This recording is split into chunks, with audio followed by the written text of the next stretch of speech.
안녕하세요. 오늘도 사연살롱을 찾아주셔서 감사합니다. 돌싱 3년차 30대 여성이에요. 주변에 보면 남한테 말을 함부로 하는 사람들이 있잖아요. 되게 그런 사람들은 자신은 상처받기 싫어하면서 남이야 상처를 받든 말든 상관 않고 떠들어대더라고요. 저희 시어머니도 그런 사람이었어요. 5년간의 결혼 생활 동안 시어머니한테 말로 받은 상처가 얼마나 큰지 몰라요. 결국 그로 인해 이혼까지 하게 됐고요.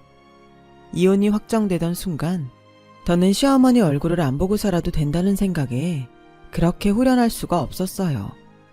시어머니는 꿈에 나타나기라도 하면 진저리를 치고 악을 쓰고 울 정도로 제 인생에서 가장 끔찍한 사람이죠. 그런데 얼마 전에 시어머니와 의외의 장소에서 마주쳤지 뭐예요.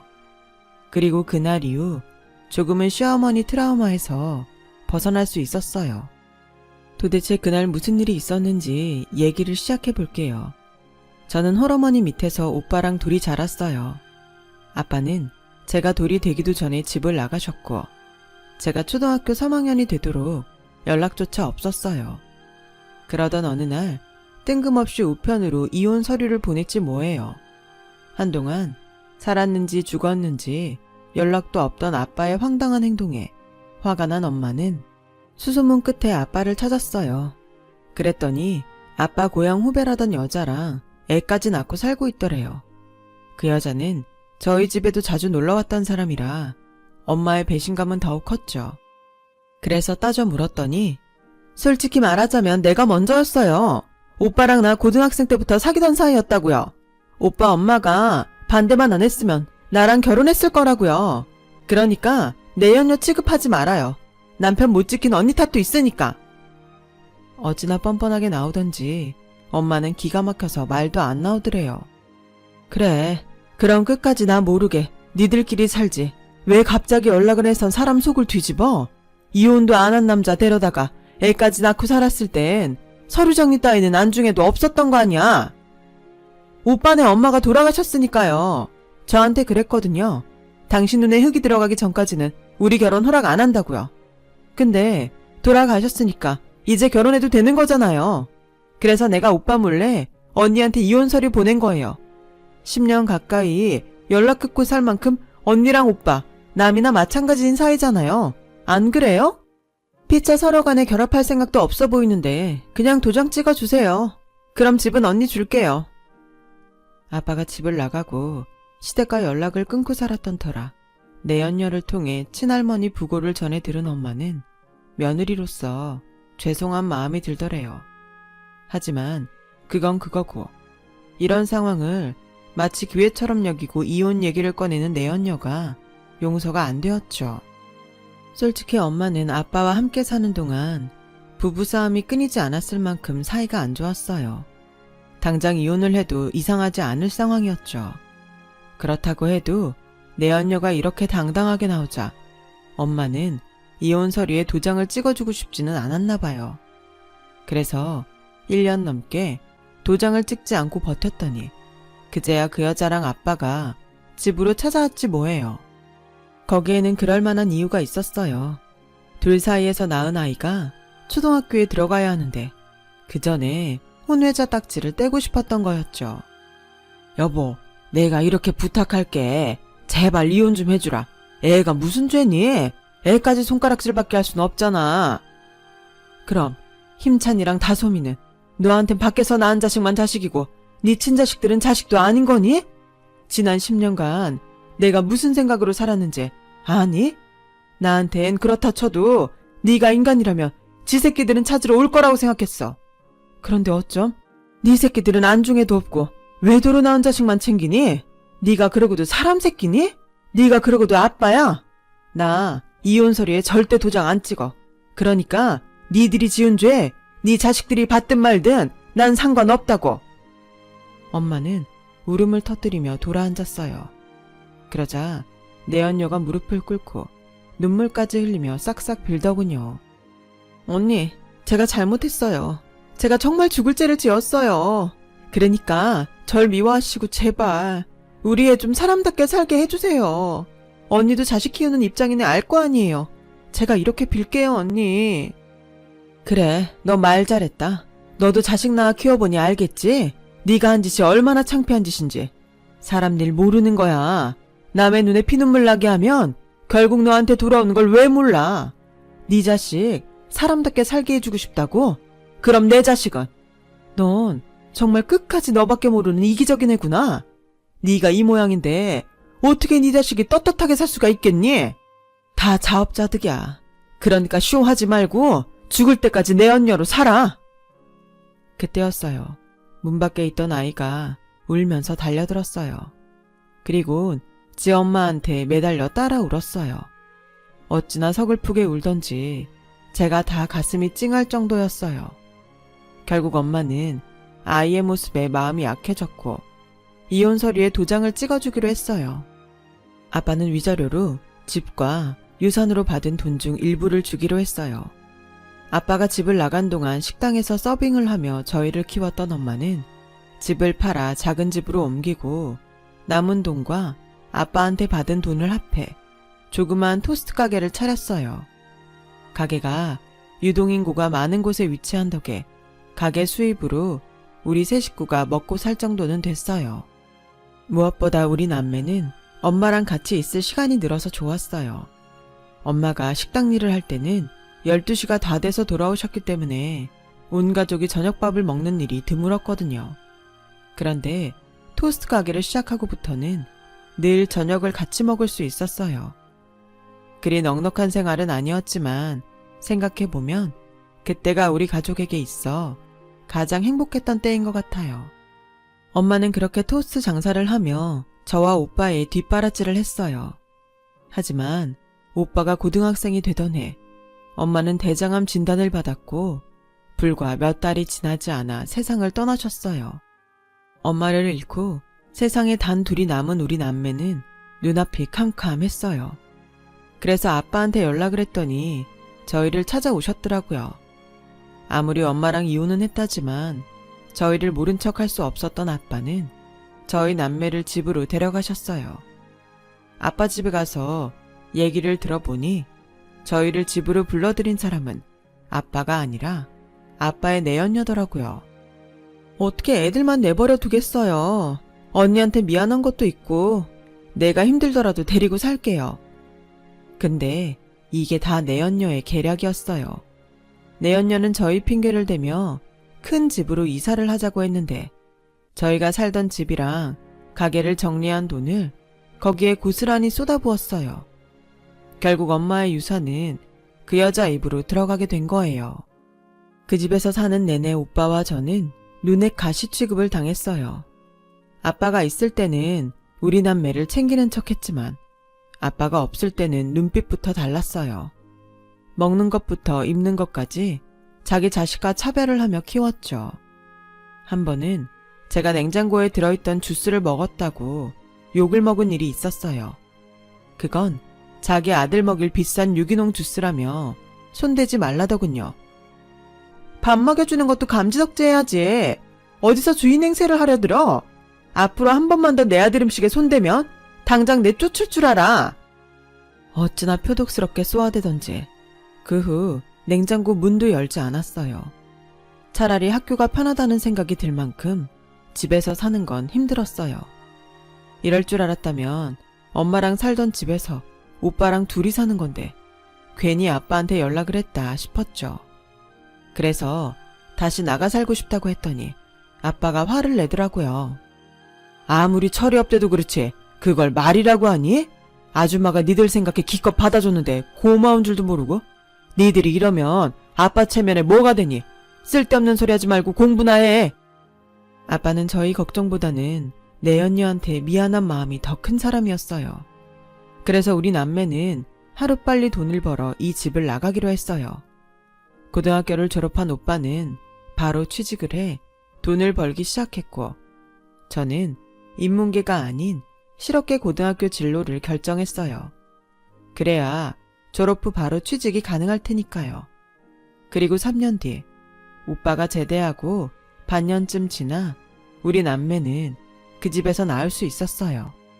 그런 우리한테 내연녀는 지금까지 기껏 키워줬더니 은혜도 모르고 나간다고 한 푼도 주지 말라고 했지만 아빠는 몰래 5천만 원을 챙겨주셨어요. 수중에 있던 돈과 그 돈을 합해 전세 집을 구한 우리 남매는 그 집에서 제가 결혼할 때까지 함께 살았어요. 아빠 집에서 독립하고 5년쯤 지났을 때 오빠는 같은 직장 경리과에서 일하던 직장 동료와 결혼을 했어요. 새언니가 워낙 순하고 착한 사람이라 결혼 전까지 저는 오빠네 집에서 함께 살 수 있었죠. 학창시절 공부를 꽤 했던 저는 뒤늦게나마 산업체 특채로 대학에 들어갈 수 있었어요. 그리고 그곳에서 남편을 만나게 되었어요.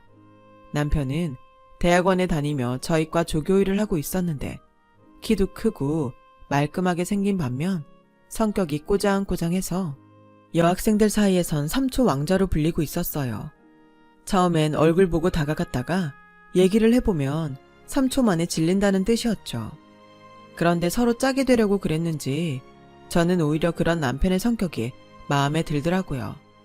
저는 말만 번지르르한 사람보다는 꼬장꼬장해도 바른 사람이 좋았거든요. 남편도 제가 마음에 들었는지 장학금 탈 기회가 생기거나 과 내 공모전이 있을 때면 먼저 제게 얘기를 해주곤 했어요. 그래서 하루는 용기를 내서 고백을 했더니 이러는 거 있죠. 아, 사실은 그쪽이 나이도 많고 생활이 어려운 것 같아서 도와주려고 했던 건데 제 행동이 오해를 산 모양이네요. 미안해요. 어찌나 창피하던지 쥐구멍이라도 숨고 싶은 심정이었어요. 그날 이후부터 졸업할 때까지 저는 남편을 피해 다녔어요.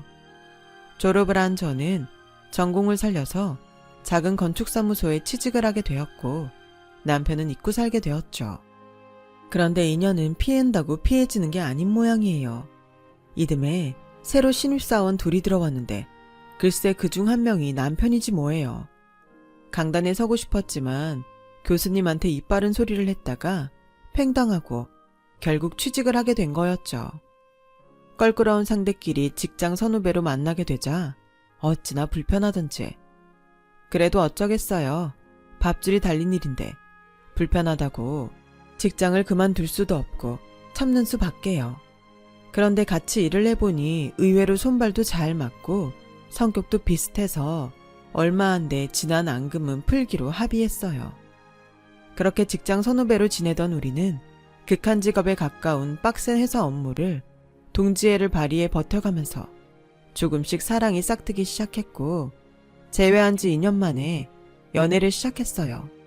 그리고 초고속으로 사귄 지 3개월 만에 결혼을 하게 됐죠. 그런데 막상 결혼을 앞두고 나니 저희 집 사정을 시부모님께 말을 해야 되나 고민이 되더라고요. 올케 언니는 될 수 있으면 시댁인 비밀로 하는 게 좋겠다고 했고 오빠는 그랬다가 나중에 알게 되면 괘씸해 하실 거라며 미리 말을 하는 게 좋겠다고 했어요. 그래서 이러지도 저러지도 못하고 있는데 직장 동료 사이였을 때부터 저희 집 사정을 알고 있던 남편이 별일 아니란 듯 그러더라고요. 우리 부모님 그런 일로 트집 잡으실 분들 아니니까 말씀드려도 돼. 그땐 그 말을 고지 들었는데 이제 와서 생각해보니 제가 참 어리숙했던 거죠. 세상에서 가장 자기 부모를 모르는 사람이 바로 아들이니까요. 저희 집 사정을 들은 시부모님은 제 앞에서 대놓고 말은 안 했지만 결혼 이후 무슨 일이 있을 때마다 시어머니는 저 들으라는 듯 저희 집 얘기를 꺼내셨어요. 근본 없는 집에서 데려온 애들은 티가 나도 나더라. 부모가 막산 집구석 자식을 어떻게 믿을 수가 있겠니? 배운 게 도둑질이라고 지 부모 하는 짓 그대로 배웠을 텐데 이래서 집에 여자를 잘 들여야 한다는 거야. 시도 때도 없이 저를 깎아내리는데 제가 제 발등을 찍고 싶더라니까요. 이런 시어머니의 행동은 시동생이 장가를 가서 손아래 동서가 들어오고 더 심해졌어요. 어머님은 툭하면 저랑 동서를 비교하며 차별했거든요. 명절에도 저희 집엔 식용유 세트 하나 안 보내시면서 동서 집엔 저 몰래 양주며 홍삼 등을 보내시더라고요. 그렇다고 동서 집에서 시댁에 선물을 보내는 것도 없는데 말이죠.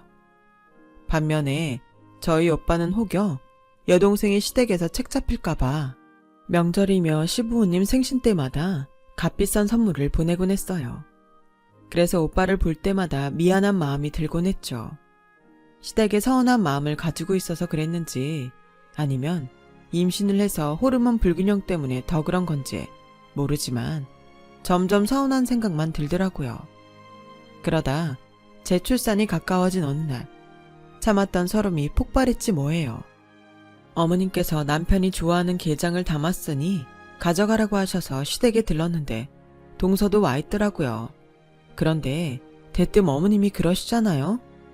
얘, 출산도 얼마 안 남았는데 너 산후조리는 어떻게 할 생각이니? 그래서 안 그래도 산후조리원을 알아보고 있다고 했더니 얘, 넌 돈이 썩어나니? 그 돈이 누구 돈인데 네가 함부로 쓰려들어. 너 임신하고 일 쉬는 동안 내 아들이 뼈 빠지게 번 돈이잖니? 생각이 있으면 네가 그 돈 함부로 쓸 생각하면 안 되지. 없는 주제에 돈 쓸 궁리만 하고 있어. 차라리 네 오빠 집 가서 해라. 친정이 없으니 네 오빠가 책임져야 할 거 아니냐. 어머님, 그게 무슨 말씀이세요? 저도 임신 7개월까지 일했어요. 그리고 출산 대비해서 모아놓은 돈도 있고요. 그런데 왜 오빠한테 책임을 물어요? 저희 문제인데. 그러게, 네가 온전한 집 자식이면 내가 이런 말까지 하겠니? 부모라고 어디 입에 올리기도 그런 사람들이니 산후조리 하나까지 이런 소리를 하게 만들고. 너 내 탓할 거 없다. 이게 다 네 부모 인생 막산 탓이니까. 아랫동서 앞에서 막말을 하는 시어머니 탓에 저는 얼굴도 제대로 들 수 없었어요. 그렇게 저는 시어머니 눈치를 보며 출산을 했어요. 그런데 막 출산한 저를 앞에 두고 시어머님이 또 저희 집 얘기를 꺼내지 뭐예요. 며느리 친정이 어쩌고 저쩌고 사람들 앞에서 창피를 주는데 눈물이 다 나더라고요. 그런데 하필 그 모습을 저희 오빠가 본 거예요. 사부인, 제 동생은 저희 집에서 산후조리 시킬 테니 그런 소리 마세요. 안 그래도 집사람이랑 그러기로 하고 얘기 전하러 온 참입니다. 남편은 한사코 그러지 마시라고 저희 오빠를 말렸지만 오빠는 기어이 저를 집으로 데리고 갔어요. 오빠도 오빠지만 옳게 보기 미안해서 어쩔 줄 모르겠더라고요. 아가씨, 미안해할 거 없어. 나도 친정이 없어서 산후조리 어쩌나 고민할 때 아가씨가 돌봐줬잖아. 그때 진빚 갚는다 생각할게. 그러니까 마음 편히 가져. 올케 언니가 출산을 했을 땐 제가 오빠 집에 얹혀 사느라 한동안 살림을 했던 적이 있는데 언니는 그 일을 내내 가슴에 담고 있었다고 하더군요. 그래서 제 산후조리는 언니가 맡아서 해주겠다고 생각해 왔었다고요. 그 말을 들으니 고맙기도 하고 올케 언니나 저나 처지가 참 안 됐다는 생각을 했어요. 그렇게 눈물겨운 산후조리를 마치고 집으로 돌아가자 시어머니가 찾아와 그러시더군요. 친장 내 말대로 했으면 될걸? 넌 꼭 사람을 못된 시애미로 만드니? 하여간 사랑 못 받고 자란 애는 티가 나도 난다니까? 아유, 우리 손자가 지애미 닮아 소갈머리가 좁지 않아야 하는데. 정말 한마디 한마디가 정이 안 가게 가시가 돋쳐 있는 탓에 저는 매번 상처를 입고 말았어요. 그런데 그런 시어머니의 나쁜 말투 탓에 저희 애까지 못된 말을 배우기 시작했지 뭐예요. 하루는 어린이집 선생님이 전화를 했더라고요. 저희 애가 어린이집에서 같은 반 여자애한테 그러더라는 거예요. 니네 엄마 아빠는 공부를 못해서 거지처럼 임대아파트에 사는 거라고요. 그 말을 듣는데 너무 놀라서 정신을 차릴 수가 없었어요. 그래서 몇 번이나 우리 애가 그랬냐고 되물었더니 할머니가 그랬다나 봐요. 공부 못하면 외삼촌처럼 거지같이 임대아파트에서 살게 된다고. 그 말에 피가 끓는 것 같았어요. 전화를 끊고 회사 화장실에 들어가 한참을 소리 죽여 울었네요. 평소 애 앞에서 얼마나 저희 친정 욕을 해댔으면 애가 밖에서 그런 소리를 친구한테 했을까 생각하니 소름이 끼치고 치가 떨렸어요. 일단 반차를 내고 아들과 함께 제 아이가 상처 입힌 같은 반 여자의 집에 찾아가 사과를 했어요. 여자아이 엄마는 어려서 뭘 몰라 벌린 일이니 문제 삼지 않겠다고 했지만 눈에는 눈물이 핑 돌아있더라고요. 그 모습이 마치 제 모습 같아서 울컥하더라고요. 집에 와서 아들한테 단단히 주의를 준 저는 남편이 퇴근하자마자 오늘 있었던 일을 전했어요. 그리곤 앞으로 시댁에 왕래를 안 하겠다고 했죠. 그게 무슨 말 같지 않은 소리야. 애가 잘못한 일 때문에 우리 집에 안 간다니 그게 말이 되냐고. 그리고 그게 어떻게 우리 엄마 탓이야? 애 교육 잘못 시킨 건 네 탓이지. 너 매번 이러는 거 자격지심이야. 막말로 재수 씨는 안 그러는데 너만 우리 엄마 말에 예민하게 굴잖아. 니네 집 사정 그런 거 엄연히 니네 부모님 탓인데 왜 나랑 우리 가족이 피해를 입어야 해? 우리 집에 가기 싫으면 너만 가지 마. 준이는 우리 집 자손이지 니네 집 자손은 아니니까. 뭐? 성만 김씨면 니네 집 소유냐? 낳고 기른 사람은 엄연히 나야. 그리고 애 앞에서 할 말 못할 말 못 가린 거 니네 엄마라고. 자격지심이라고? 너희 엄마가 하는 말 너도 들었으면서 그딴 소리라니? 넌 그렇게 살이 분별이 안 돼?